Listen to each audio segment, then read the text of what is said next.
Assalamualaikum warahmatullahi wabarakatuh. Dunia ini bising. Pikiran kita jauh lebih bising lagi. Kita sholat, kita berzikir, kita meminta, kita berbicara kepada Tuhan tanpa henti. Tapi kapan terakhir kali kita benar-benar diam untuk mendengarkan Dia? Banyak para pencari Tuhan merasa perjalanannya buntu. Ibadah terasa hampa, hati terasa jauh, dan jiwa terasa kering. Kita mencari ilmu makrifat, ilmu mengenal Allah, di tempat-tempat yang ramai, di dalam ribuan lantunan. Padahal para wali dan ulama besar menemukan rahasia terbesarnya justru di dalam keheningan. Ini bukan sekadar tidak bersuara, ini adalah ilmu makrifat dalam diam. Sebuah perjalanan panjang yang akan kita urai dalam 10 tingkatan. Dari kulit terluar kebisingan dunia, hingga inti terdalam dari keheningan jiwa, di mana dia menunggu untuk ditemukan. Hijab kebisingan dunia. Tingkat pertama dari perjalanan ini bukanlah tentang ibadah, melainkan tentang kesadaran. Kita hidup di zaman yang merayakan kebisingan. Notifikasi, informasi, hiburan, dan obrolan mengisi setiap detik kekosongan kita. Keheningan menjadi sesuatu yang ditakuti, sesuatu yang canggung, sesuatu yang harus segera diisi dengan suara. Dunia modern dengan segala kemajuannya telah membangun sebuah penjara transparan yang mengurung jiwa kita dalam keriuhan. Kita terbiasa mengukur nilai diri dari seberapa ramai dunia di sekitar kita, lupa bahwa nilai seorang hamba diukur dari seberapa dekat ia dengan Tuhannya. Kebisingan ini lebih dari sekadar polusi suara. Ia adalah polusi informasi dan polusi emosi. Pikiran kita terus-menerus diserbu oleh hal-hal yang tidak penting, oleh drama, oleh ketakutan, dan oleh keinginan yang tidak berujung. Jiwa kita menjadi lelah. Kita merasa cemas tanpa sebab yang jelas. Kita merasa hampa di tengah keramaian. Ini adalah gejala jiwa yang kehilangan koneksi, jiwa yang rindu pada fitrahnya, yaitu ketenangan. Kebisingan eksternal ini secara perlahan tapi pasti menciptakan kebisingan internal yang jauh lebih berbahaya. Tanpa kita sadari, kita menjadi pecandu keriuhan. Saat kita sendirian, tangan kita secara otomatis mencari ponsel. Saat kita berkendara, kita menyalakan musik. Saat kita makan, kita menonton sesuatu. Kita lupa bagaimana caranya untuk sekadar hadir. Kita lupa bagaimana rasanya duduk diam dan hanya merasakan nafas kita. Keadaan ini membuat ibadah kita kehilangan ruhnya. Sholat kita menjadi terburu-buru karena pikiran kita sudah menunggu kebisingan berikutnya. Zikir kita hanya di lisan karena hati kita masih tertinggal di pasar dunia. Hijab atau tabir pertama yang menghalangi seorang hamba dari makrifat bukanlah dosa besar, tapi keriuhan hal-hal yang dianggap biasa ini. Bagaimana mungkin hati bisa menerima cahaya ilahi jika ia penuh sesak dengan sampah dunia? Hati adalah sebuah wadah. Jika wadah itu sudah penuh oleh gemerlapnya dunia, tidak ada lagi ruang tersisa untuk Allah Subhanahu wa Ta'ala. Cahaya itu selalu ada, selalu ditawarkan, tapi wadah kita yang tidak siap menerimanya. Maka langkah paling awal dalam perjalanan spiritual ini adalah berani menciptakan ruang hening. Bukan berarti harus mengasingkan diri ke gua atau hutan, tapi berani mematikan notifikasi. Berani menyediakan waktu 15 menit setiap hari untuk duduk diam tanpa melakukan apapun. Berani untuk sholat dalam ketenangan yang sesungguhnya, memutus sementara semua urusan dunia. Ini adalah detoksifikasi spiritual tahap pertama. Proses detoksifikasi ini awalnya akan terasa menyiksa. Pikiran akan memberontak, tubuh akan gelisah, kita akan merasa bosan, merasa tidak produktif. Setan akan membisikkan bahwa kita sedang membuang-buang waktu. Disinilah ujian pertama seorang pencari Tuhan. Mampukah ia bertahan dalam keheningan yang canggung itu? Atau akankah ia kembali melarikan diri ke dalam kebisingan yang nyaman namun palsu? Mengenali bahwa kebisingan dunia adalah musuh utama dari ketenangan batin adalah fondasi dari segalanya. Sebelum kita berbicara tentang diamnya lisan atau diamnya hati, kita harus terlebih dahulu berani menarik diri dari kebisingan eksternal. Kita harus berani berkata tidak pada dunia, agar kita bisa mulai berkata ya pada panggilan jiwa kita. Inilah gerbang pertama yang harus dilalui. Diamul lisan, diamnya lidah. Setelah kita berhasil menciptakan sedikit ruang hening dari dunia luar, kita akan dihadapkan pada kebisingan yang kita ciptakan sendiri. Ini adalah tingkatan kedua, diamul lisan, atau disiplin untuk mendiamkan lidah. Lidah adalah organ kecil yang menentukan kualitas seluruh diri kita. Baginda Nabi Muhammad SAW berkali-kali mengingatkan tentang bahaya organ yang satu ini. Menjaganya tetap diam adalah jihad yang sering diremehkan oleh banyak orang. Diamnya lidah bukan sekadar menahan diri dari berkata kotor atau dusta. Itu adalah level yang paling dasar. Bagi seorang pencari Tuhan, salik, diamnya lidah berarti menahan diri dari 4 hal. Ghibah, menggunjing. Namimah, adu domba. Debat kusir yang tidak bermanfaat dan yang paling sulit. Laghwun, atau obrolan sia-sia. Kita sering merasa aman karena tidak sedang berbuat dosa, tapi kita menghabiskan berjam-jam membahas hal yang tidak menambah iman dan tidak pula memberi manfaat duniawi. Setiap kata yang sia-sia adalah energi spiritual yang terbuang. Bayangkan energi batin kita seperti air di dalam sebuah bejana. Setiap kali kita berbicara hal yang tidak perlu, kita seperti membuat lubang kecil di bejana itu. Di akhir hari, bejana kita kosong. Kita merasa lelah secara spiritual, hampa, dan tidak punya kekuatan untuk bertafakur atau beribadah dengan khusyuk. Para ulama terdahulu sangat sedikit berbicara karena mereka pelit dalam menggunakan energi batin mereka, menyimpannya hanya untuk berdialog dengan Allah Subhanahu wa Ta'ala. Ghibah secara khusus adalah racun yang paling cepat mengeruhkan hati. Ia adalah api yang membakar amal kebaikan. Saat kita asyik membicarakan aib orang lain, hati kita secara tidak sadar menjadi gelap. Kegelapan itu menciptakan hijab baru yang lebih tebal antara kita dan cahaya ilahi. Kita mungkin rajin sholat malam, tapi di siang hari, lisan kita merobek-robek kehormatan saudara kita. Ibadah itu tidak akan mampu menembus langit karena tertahan oleh kezaliman lisan kita. Menjaga lisan adalah latihan pertama untuk mengendalikan nafs atau ego. Ego kita senang berbicara, ia senang didengar, senang mengomentari, senang merasa lebih tahu, dan senang merendahkan orang lain. Saat kita memutuskan untuk diam, kita sedang berperang melawan keinginan dasar ego kita. Ini adalah latihan menahan diri yang sesungguhnya. Diam adalah puasa bagi lidah, dan puasanya lidah seringkali lebih berat daripada puasanya perut. Ketika lisan mulai terkendali, sebuah keajaiban kecil akan terjadi. Indera kita yang lain akan menjadi lebih tajam. Kita akan menjadi pendengar yang lebih baik. Kita akan lebih peka terhadap perasaan orang lain. Tapi yang terpenting, kita mulai bisa mendengar ke dalam. Kita mulai menyadari bahwa meski mulut kita terkunci, ada suara lain yang jauh lebih berisik di dalam kepala kita. Lisan yang diam hanyalah langkah awal untuk membuka pintu menuju medan pertempuran yang sesungguhnya. Latihan diamul lisan ini harus dilakukan secara sadar. Sebelum berbicara, tanyakan pada diri sendiri, apakah ini bermanfaat? Apakah ini menambah iman? Apakah ini menyenangkan hati Allah? Jika jawabannya tidak, maka diam adalah emas. Para sufi berkata, barang siapa yang banyak bicaranya, maka akan banyak salahnya. Barang siapa yang banyak salahnya akan sedikit rasa malunya, dan barang siapa yang sedikit rasa malunya akan mati hatinya. Jebakan diam fisik. Banyak orang yang salah paham. Mereka berpikir bahwa dengan mengendalikan lidah dan mengasingkan diri, uzlah, dari keramaian, mereka telah mencapai ketenangan. Mereka pergi ke tempat sunyi, menutup pintu kamar, dan mengunci mulut rapat-rapat. Namun alangkah kagetnya mereka saat mendapati bahwa di dalam kesunyian fisik itu, mereka justru menemukan pasar malam yang jauh lebih riuh.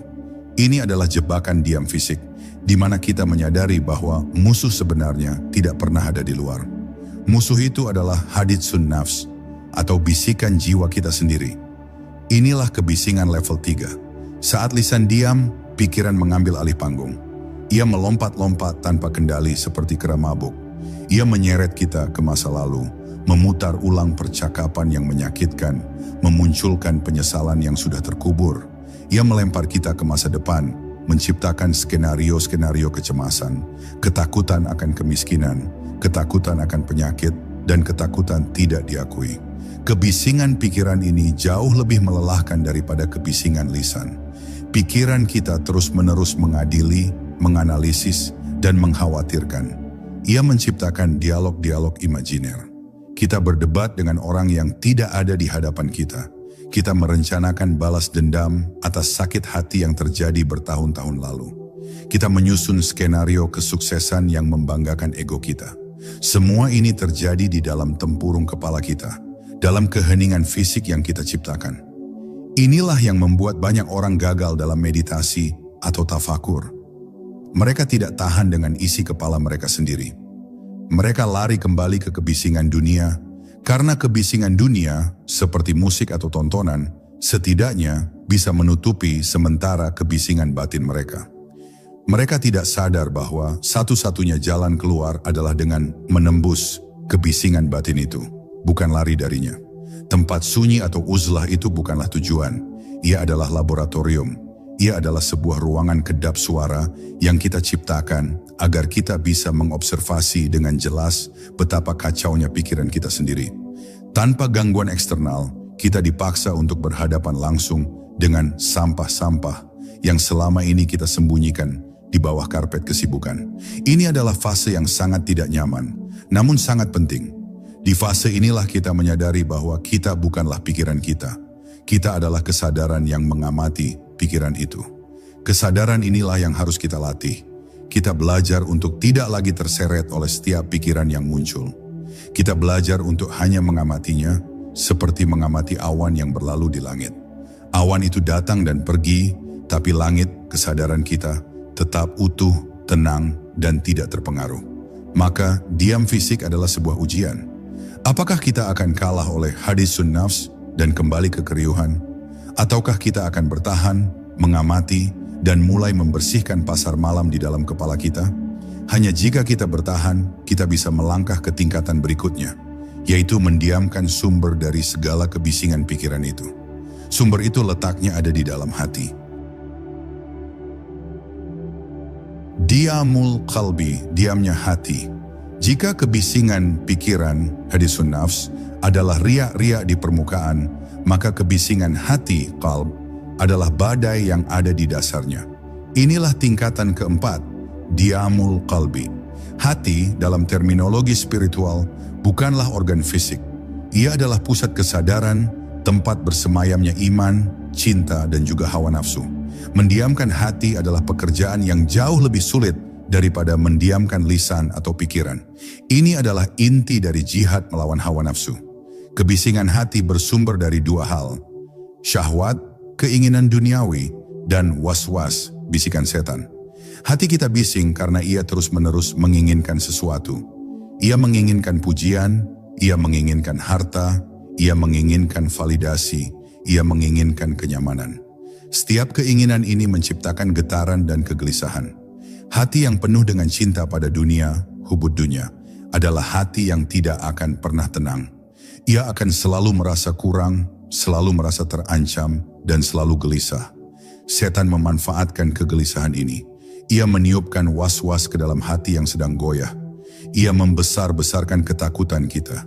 Ia membisikkan keraguan tentang takdir Allah Subhanahu wa Ta'ala. Ia membuat kita iri dengan pencapaian orang lain. Ia membuat kita marah atas hal-hal kecil. Hati kita menjadi medan pertempuran yang sesungguhnya. Ia ditarik-tarik antara panggilan fitrahnya yang rindu pada Tuhan dan tarikan syahwat serta was-was yang mengajaknya pada dunia. Mendiamkan hati berarti proses takliyah, yaitu mengosongkan hati dari segala sesuatu selain Allah. Ini bukan berarti kita harus meninggalkan dunia secara fisik atau menjadi miskin. Ini berarti mengeluarkan kepemilikan dunia dari dalam hati. Harta boleh ada di tangan, tapi jangan sampai masuk ke hati. Jabatan boleh diemban, tapi jangan sampai menjadi berhala di dalam hati. Hati seorang mukmin adalah Baitullah, rumah Allah. Bagaimana mungkin Allah akan bertamu di rumah yang penuh sesak dengan berhala-berhala dunia? Proses pengosongan ini menyakitkan. Ia menuntut kita untuk melepaskan ketergantungan kita pada makhluk. Melepaskan harapan kita pada pujian manusia. Melepaskan cengkeraman kita pada harta. Ini adalah zuhud yang sesungguhnya. Zuhud bukanlah pada pakaian, tapi pada apa yang ada di dalam hati. Hati yang zuhud adalah hati yang tenang, karena ia tahu bahwa segala sesuatu di dunia ini hanya titipan, dan pemilik sejatinya adalah Allah. Ketika hati mulai kosong dari dunia, ia akan mulai merasakan ketenangan. Ketenangan ini disebut sakinah. Ini adalah ketenangan yang turun langsung dari sisi Allah sebagai hadiah atas usaha hambanya membersihkan rumahnya. Hati yang tenang inilah yang disebut qalbun salim, hati yang selamat, hati yang damai. Ia tidak lagi mudah terusik oleh badai dunia. Ia tidak lagi bising oleh keinginan dan ketakutan. Hati yang diam, tenang, inilah yang siap untuk menerima. Ia menjadi seperti danau yang jernih tanpa riak. Permukaannya begitu tenang sehingga ia mampu memantulkan cahaya langit, cahaya ilahi, dengan sempurna. Inilah kondisi awal yang diperlukan untuk makrifat. Tanpa diamul qalbi, semua amalan kita hanya akan menjadi ritual kosong tanpa ruh, karena hatinya masih sibuk dengan selain Dia.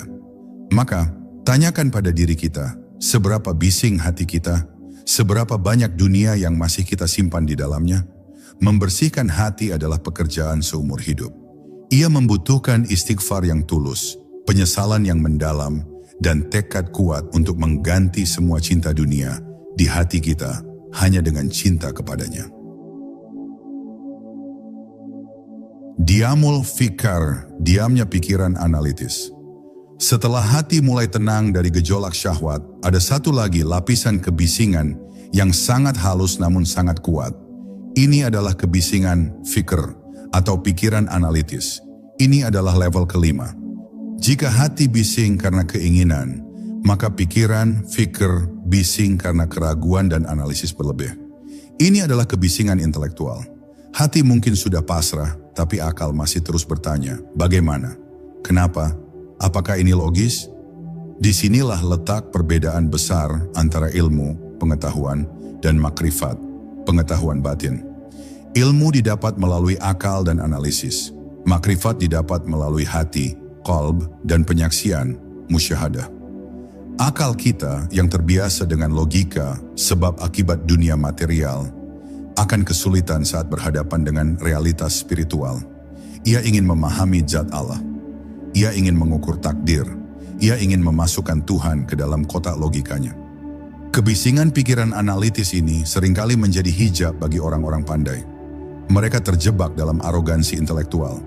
Mereka merasa sudah mengenal Tuhan karena mereka hafal dalil-dalilnya. Padahal mereka hanya mengenal konsep tentang Tuhan, bukan Tuhan itu sendiri. Mereka sibuk berdebat tentang sifat-sifatnya, tapi hati mereka kering dari rasa akan kehadirannya. Mendiamkan fikir bukan berarti menjadi bodoh atau anti-intelektual. Islam sangat menghargai akal. Namun ini adalah tentang kesadaran untuk mengetahui batas kemampuan akal. Akal adalah kendaraan yang luar biasa untuk memahami ciptaannya, makhluk. Tapi saat berhadapan dengan Sang Pencipta, Khalik, akal harus berhenti, turun dari kendaraannya, dan menunduk dalam taslim atau kepasrahan total.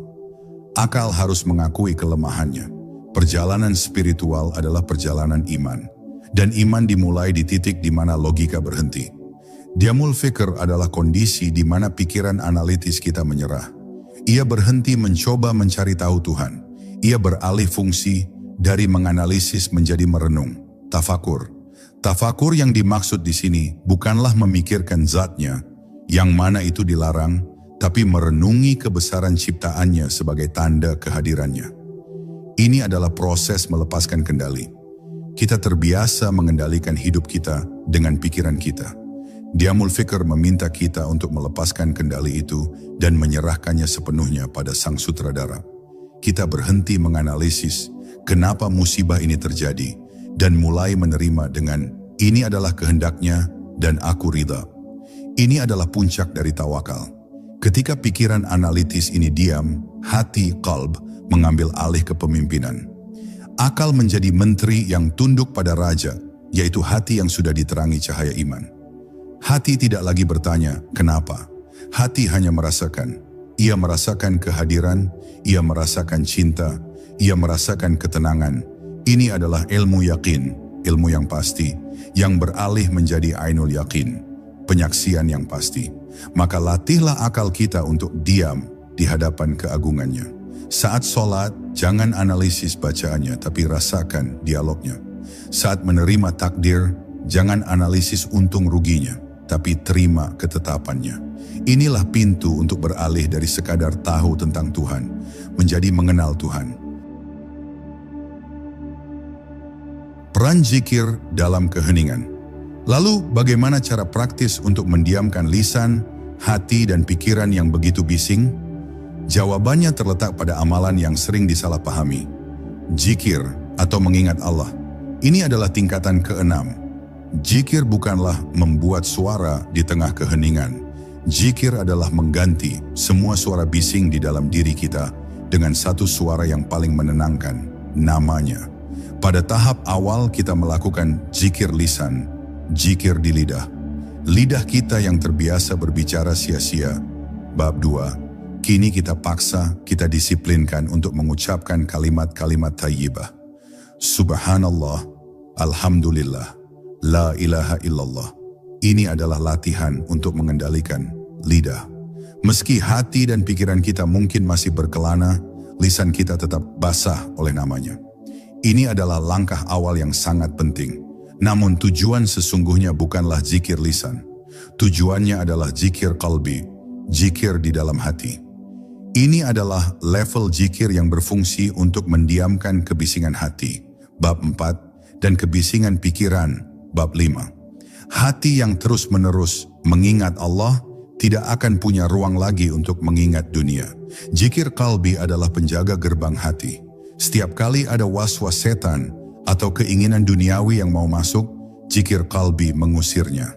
Zikir qalbi tidak bersuara, ia adalah denyutan batin. Ia adalah kesadaran konstan akan kehadiran Allah.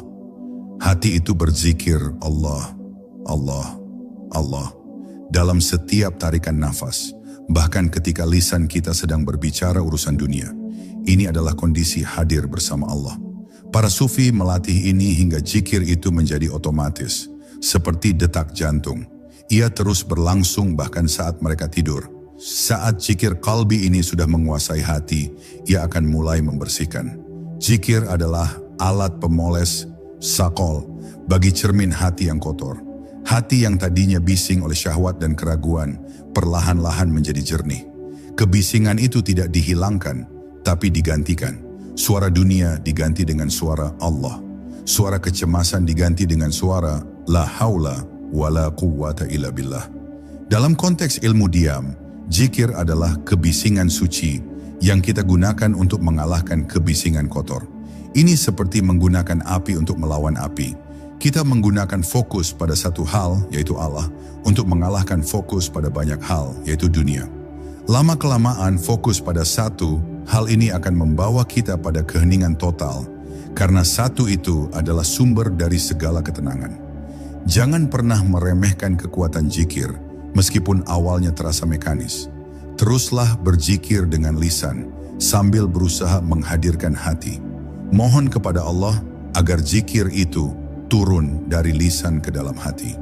Karena sekali zikir itu sudah bersemayam di dalam hati, ia akan menjadi benteng kita. Ia akan menjaga hati kita, tetap diam dan tenang di tengah badai kehidupan sebesar apapun. Zikir bukanlah tujuan akhir. Zikir adalah alat untuk mencapai tujuan. Dan tujuannya adalah muraqabah atau kesadaran penuh akan pengawasannya. Zikir yang terus-menerus akan melahirkan muraqabah. Hati yang selalu ingat akan selalu merasa diawasi. Dan inilah pintu gerbang makrifat yang sesungguhnya. Muraqabah, kesadaran diawasi. Inilah tingkatan ketujuh, buah dari segala latihan diam dan zikir. Muraqabah. Secara harfiah, muraqabah berarti mengawasi atau merasa diawasi. Ini adalah kondisi batin di mana seorang hamba hidup dalam kesadaran penuh, detik demi detik, bahwa Allah Subhanahu wa Ta'ala melihatnya, mendengarnya, dan mengetahui isi hatinya. Ini adalah implementasi dari tingkatan ihsan. Engkau beribadah seakan-akan melihatnya, dan jika engkau tidak melihatnya, sesungguhnya dia melihatmu. Muraqabah adalah diam dalam level yang paling aktif. Ini bukan diam yang pasif atau kosong. Ini adalah diam yang penuh dengan kesadaran. Diamul lisan, bab 2, terjadi secara otomatis. Karena bagaimana mungkin kita berbicara sia-sia jika kita sadar Allah sedang mendengarkan? Diamul qalbi, bab 4, terjadi secara otomatis. Karena bagaimana mungkin hati kita mendambakan selain Dia? Jika kita sadar, Dia sedang memandang tepat ke dalam hati kita.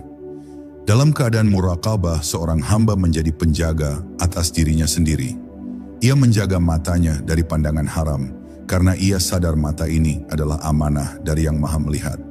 Ia menjaga telinganya dari pendengaran sia-sia, karena ia sadar telinga ini adalah amanah dari Yang Maha Mendengar. Ia menjaga hatinya dari niat yang kotor, karena ia sadar Allah Maha mengetahui apa yang tersembunyi di dalam dada. Muraqabah adalah puncak dari kedisiplinan spiritual. Ia adalah hasil dari riyadah, latihan yang panjang. Ia dimulai dari zikir yang dipaksakan, lalu menjadi zikir yang otomatis, dan akhirnya mekar menjadi kesadaran murni tanpa perlu lagi mengucapkan zikir. Kesadaran itu sendiri telah menjadi zikir. Seluruh wujudnya telah menjadi saksi atas kehadiran Tuhannya. Inilah keheningan yang dicari oleh para salik. Keheningan di mana tidak ada lagi dialog internal yang bising. Tidak ada lagi perdebatan antara baik dan buruk di dalam kepala. Yang ada hanyalah kesadaran yang jernih akan Al-Haq yang Maha Benar. Pilihan-pilihan hidup menjadi mudah. Hamba itu tidak lagi berjalan mengikuti hawa nafsunya, tapi ia berjalan mengikuti cahaya yang dituntunkan Allah ke dalam hatinya. Muraqabah inilah yang membedakan antara seorang abid, ahli ibadah, dengan seorang a'arif yang mengenal Allah. Abid masih sibuk dengan amalannya. Ia menghitung jumlah zikirnya, ia bangga dengan sholat malamnya. Sedangkan arif sibuk dengan yang diabdi. Ia tidak lagi peduli dengan amalannya, ia hanya peduli apakah sang raja ridha padanya. Fokusnya telah bergeser total dari aku kepada Dia. Mencapai muraqabah berarti kita telah berhasil mendiamkan lisan, hati dan pikiran. Kita telah membersihkan rumah hati kita. Kita telah menjaganya dengan zikir. Dan kini kita berdiri di depan pintu rumah yang bersih itu dalam keheningan yang khusyuk menunggu sang pemilik rumah untuk datang. Inilah kondisi siap untuk menerima tajalli atau penampakan keagungannya. Namun di sini ada satu lagi hijab yang paling halus. Hijab yang paling tipis namun paling sulit ditembus. Hijab yang hanya bisa dilihat oleh mereka yang telah mencapai level muraqabah ini. Hijab itu adalah diri kita sendiri. Diamus sir, diamnya rahasia terdalam. Ini adalah tingkatan ke-8, tingkatan yang paling halus dan paling dalam. Diamus sir. Sir adalah rahasia terdalam dari batin manusia, lebih dalam dari qalb, hati. Ia adalah titik koneksi paling intim antara hamba dan Tuhannya. Setelah lisan diam, hati diam, pikiran diam, dan kita telah berada dalam muraqabah, ternyata masih ada satu suara terakhir yang harus didiamkan. Suara apakah itu? Suara itu adalah suara keakuan. Suara ego atau nafs kita yang paling halus. Ini adalah suara yang berbisik. Aku telah berhasil diam. Aku sedang bermuraqabah. Aku merasa dekat dengan Tuhan. Aku adalah hamba yang syaleh. Selama masih ada aku yang merasa telah mencapai sesuatu, maka hijab itu masih ada. Ini adalah syirik khafi atau syirik yang tersembunyi. Diamus sir adalah proses mendiamkan aku ini. Ini adalah kesadaran bahwa diam kita bukanlah karena kekuatan kita. Zikir kita bukanlah karena kehebatan kita. Ibadah kita bukanlah karena kesyalihan kita. Semuanya adalah murni karunia, rahmat dan taufik dari Allah Subhanahu wa Ta'ala. La haula wa la quwwata illa billah. Tidak ada daya dan kekuatan kecuali dengan pertolongan Allah. Ini adalah level di mana seorang hamba mematikan klaim atas dirinya sendiri. Ia menyadari bahwa ia tidak memiliki apa-apa. Ilmunya adalah ilmunya, kekuatannya adalah kekuatannya. Wujudnya pun ada karena diwujudkan olehnya. Hamba itu diam dari mengakui eksistensi dirinya sendiri secara independen dari Tuhannya. Ia menjadi kosong. Inilah kekosongan, emptiness, yang sering dibicarakan dalam tradisi spiritualitas mendalam. Bukan kosong yang hampa, tapi kosong dari ego, agar bisa penuh oleh Dia. Ini adalah cermin yang telah begitu bersih sehingga ia tidak lagi sadar bahwa ia adalah cermin. Ia hanya fokus pada cahaya yang dipantulkannya. Ia tidak lagi berbangga. Lihat betapa bersihnya AKU. Mencapai Diamus Sir adalah sebuah karunia.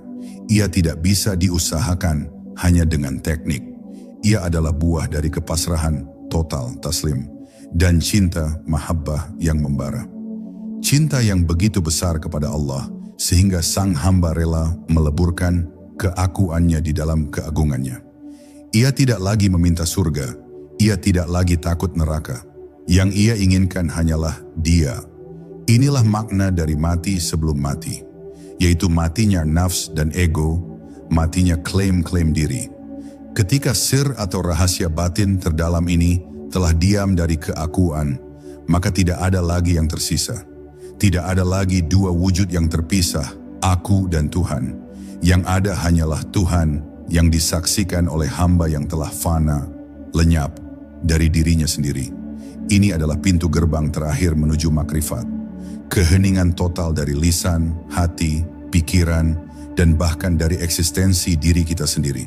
Inilah diam yang paling agung, diam di hadapan wajahnya yang maha agung. Fana, peleburan dalam keheningan. Tingkatan ke-9 ini bukanlah lagi sebuah latihan, melainkan sebuah keadaan yang dianugerahkan. Ia adalah konsekuensi logis dari Diamus Sir. Keadaan ini disebut fana, yang berarti lenyap atau melebur. Ketika keakuan seorang hamba telah benar-benar diam dan lenyap, ia masuk ke dalam lautan tauhid yang sesungguhnya. Ia fana dari dirinya sendiri dan baqa, kekal di dalam Tuhannya. Fana bukanlah hilangnya kesadaran seperti pingsan. Justru sebaliknya, ia adalah kesadaran tertinggi. Kesadaran murni di mana hijab terakhir, yaitu diri kita, telah terangkat. Analogi yang sering digunakan para sufi adalah setetes air yang jatuh ke lautan. Tetesan air itu tidak hilang, ia menjadi lautan. Ia tidak lagi memiliki identitas sebagai tetesan, ia mengambil identitas lautan. Ia tetap ada, tapi wujudnya telah melebur dalam wujud yang lebih agung. Dalam keadaan fana, hamba tidak lagi merasa melihat. Ia menjadi penglihatan. Ia tidak lagi merasa mendengar. Ia menjadi pendengaran. Inilah makna terdalam dari hadits qudsi yang masyhur, di mana Allah berfirman tentang hamba yang dicintainya. Aku menjadi pendengarannya yang ia gunakan untuk mendengar. Aku menjadi penglihatannya yang ia gunakan untuk melihat. Aku menjadi tangannya yang ia gunakan untuk memukul, dan aku menjadi kakinya yang ia gunakan untuk berjalan. Ini bukan berarti manunggaling kaula Gusti, bersatunya hamba dan Tuhan. Dalam arti fisik, zat hamba tetaplah hamba, zat Tuhan tetaplah Tuhan. Keduanya tidak bercampur. Namun kesadaran hamba telah begitu diliputi oleh cahaya Tuhannya, sehingga ia tidak lagi bertindak atas kemauannya sendiri. Yang ada hanyalah kehendak Allah yang berlaku padanya. Ia telah menjadi pena di tangan sang penulis. Ia bergerak sepenuhnya atas kehendak sang penulis.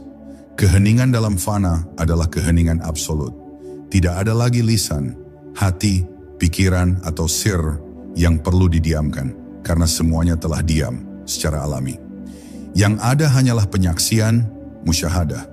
Hamba itu menyaksikan keagungan sifat-sifat Allah, sifat dan perbuatan-perbuatan Allah, af'al, di mana-mana. Ia melihat Allah dalam setiap ciptaan, di balik setiap kejadian, di dalam setiap nafas. Dalam keadaan ini, ibadah tidak lagi terasa sebagai beban atau kewajiban. Ibadah adalah kenikmatan murni. Solat adalah dialog cinta yang paling intim. Zikir adalah nafas kehidupannya. Diamnya adalah penyaksiannya. Bicaranya adalah pancaran hikmahnya. Ia telah mati dari makhluk dan hidup hanya untuk Al-Khaliq. Ini adalah puncak dari ilmu diam. Diam dari segala sesuatu selain Allah. Keheningan total ini adalah syarat mutlak untuk mendengar kalamnya yang tanpa suara dan tanpa huruf. Mendengar bisikan ilahi yang ditanamkan langsung ke dalam sir yang telah suci. Mencapai fana adalah murni wahbiyah atau pemberian. Tugas kita sebagai hamba hanyalah kasbi atau berusaha.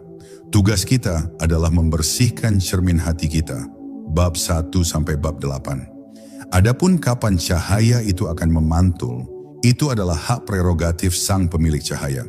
Kita hanya bisa diam, pasrah, dan menunggu di pintunya. Baqwa dan buah makrifat. Setelah hamba mengalami fana, lenyap, ia tidak dibiarkan hilang begitu saja. Allah Subhanahu wa Ta'ala dengan rahmatnya akan mengembalikannya ke dalam kesadaran normal, namun dalam keadaan yang sama sekali baru. Inilah tingkatan ke-10 dan terakhir, baqa, yang berarti kekal atau subsisten. Hamba itu kekal hidup di dalam Allah. Ini adalah keadaan fana dari diri sendiri, namun baqa bersamanya. Ini adalah kondisi seorang arif billah, orang yang benar-benar telah mengenal Allah, makrifat. Ia kembali hidup di tengah-tengah manusia. Ia makan, minum, tidur, dan bekerja seperti orang lain. Tapi batinnya sama sekali berbeda.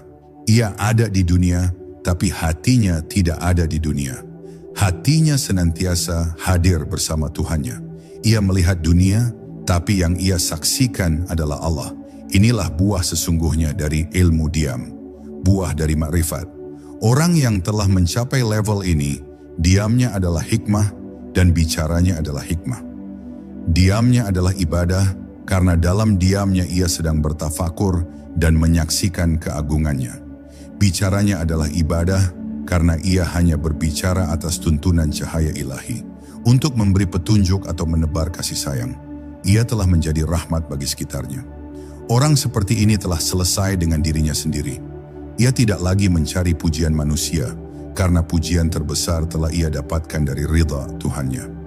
Ia tidak lagi takut akan celaan manusia, karena ia hanya takut pada murka Tuhannya. Ia tidak lagi punya kepentingan pribadi. Kepentingannya hanyalah bagaimana agar kehendak Tuhannya terwujud di muka bumi. Ia menjadi khalifah dalam arti yang sesungguhnya. Pandangannya adalah pandangan basyirah, mata hati. Ia mampu melihat apa yang tidak dilihat orang awam. Ia melihat hikmah di balik setiap musibah. Ia melihat kasih sayang di balik setiap ujian. Hatinya adalah samudra ketenangan. Badai masalah dunia hanya ombak kecil di permukaannya, tidak pernah mengganggu kedalaman samudranya yang hening. Inilah nafsal mutmainnah, jiwa yang tenang. Inilah tajalli, penampakan sifat-sifat Allah pada diri seorang hamba. Ia menjadi pemaaf karena ia memandang dengan Al-Ghafur, yang maha pemaaf. Ia menjadi pengasih karena ia memandang dengan Ar-Rahman, yang maha pengasih. Ia menjadi bijaksana karena ia dibimbing oleh Al-Hakim, yang maha bijaksana. Ia tidak lagi memiliki sifat-sifat buruk nafsnya. Sifat-sifat itu telah digantikan oleh pantulan sifat-sifat ilahi. Inilah tujuan akhir dari perjalanan spiritual. Bukan kesaktian, bukan karamah, bukan pula popularitas. Tujuan akhirnya adalah mengenalnya, makrifat. Dan buah dari makrifat adalah akhlak yang mulia. Akhlak yang meniru akhlaknya. Menjadi hamba yang diam dari keakuannya dan hidup hanya sebagai cermin bagi keagungannya. Perjalanan 1000 langkah ini, dari kebisingan dunia hingga keheningan fana, semuanya dimulai dari satu langkah kecil. Satu langkah berani untuk diam, berani mematikan kebisingan, berani mendisiplinkan lisan, berani menghadapi kekacauan batin, dan berani menyerahkan diri kita sepenuhnya kepada Sang Pemilik diri. Perjalanan kita hari ini adalah perjalanan ke dalam. Dari kulit terluar kebisingan dunia hingga inti terdalam dari keheningan sir. Kita telah mengurai 10 tingkatan. Dari disiplin mendiamkan lisan, berperang melawan kebisingan hati dan pikiran, hingga puncaknya adalah melenyapkan keakuan untuk mencapai fana dan baka bersamanya. Ini adalah ilmu diam, jalan sunyi para pencari Tuhan. Ini bukanlah perjalanan yang mudah. Ia menuntut kesabaran, ketekunan, dan kepasrahan total. Tapi ingatlah, di ujung keheningan yang paling pekat itulah, cahayanya menunggu untuk ditemukan. Jawaban yang paling kita cari tidak datang dalam badai, tapi dalam bisikan yang hanya terdengar saat kita benar-benar hening. Saudaraku, ini adalah video pertama kami setelah sekian lama diam. Kami kembali untuk Anda. Jika Anda merasakan manfaat sekecil apapun dari renungan panjang ini, kami mohon bantuan tulus Anda untuk membangunkan kembali rumah kita ini. Tolong tekan tombol suka sebagai tanda Anda telah hadir kembali di sini. Bagikan renungan ini kepada satu orang saja yang Anda rasa sedang membutuhkan ketenangan batin. Dan yang terpenting, tulis di kolom komentar satu pelajaran terbesar apa yang Anda dapatkan hari ini. Atau cukup tulis, "Ya Allah, tenangkan hatiku." Setiap suka, bagikan, dan komentar dari Anda adalah bahan bakar bagi kami untuk terus menyajikan rahasia-rahasia langit berikutnya. Terima kasih telah menemani perjalanan diam ini. Tetaplah mencari, tetaplah hening. Wassalamualaikum warahmatullahi wabarakatuh.